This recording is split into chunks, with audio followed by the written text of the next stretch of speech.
నెలంతా కష్టపడితే కూడా 10,000 రూపాయలు సంపాదిస్తారో సంపాదించారో నాకు తెలియదు, కానీ 10,000 రూపాయలు ఫైన్ కట్టాల్సిన అవసరం వస్తుంది. ఎందుకు అంటే ఈ 10,000 అనేది గుర్తుండన్నా తాగడం బంద్ చేస్తారన్న, తాగి బండి నడపడం బంద్ చేస్తారన్న ఆశతోని మేము ఇదంతా చేయడం అనేది జరుగుతుంది. అర్థమవుతుందా? ఇక నుంచి తాగి బండి నడుపుతారా? నడుపు. మీ ఇంకోటి తెలవాలా, తాగి బండి నడిపితే ఫస్ట్ సారి దొరికితే ఓకే, సెకండ్ సారి దొరికితే 15,000 రూపాయలు, ఇప్పుడు 10,000 కదా, 15,000 మేజిస్ట్రేట్ గారు వేస్తారు. దాంతోపాటు 2 సంవత్సరాలు జైలుకు పోవాల్సి ఉంటుంది. అర్థమైందా?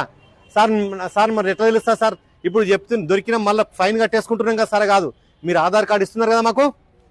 ఆధార్ కార్డు ఇస్తుంటే ఏమవుతుంది? మీ డాటా ఎంటర్ అవుతుందా లేదా? మరి ఇంకొకసారి మీరు దొరికిండ్రు అంటే ఆటోమేటిక్గా మా ట్యాబ్లో చూపిస్తుంది. నీ పేరేం పేరు? కనకయ్య. ఒకసారి దొరికిండు, ఇంకోసారి దొరికిండు అని చెప్పేసి ఆడ పప్ప వస్తుంది.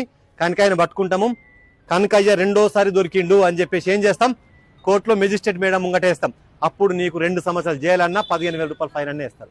మళ్ళీ దాంతోపాటు మీ రిజిస్ట్రేషన్ని, మీ లైసెన్స్ను కూడా 6 నెలలు సస్పెండ్ చేయడం జరుగుతుంది.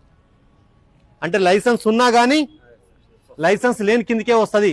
మా పోలీసు వాళ్ళు పట్టుకున్నారంటే లైసెన్స్ లేని దాని కింద 500 రూపాయలు ఫైన్ వేయడం అనేది జరుగుతుంది ప్రతిసారి. అంటే మీరు 6 నెలలు బండి ముట్టడానికి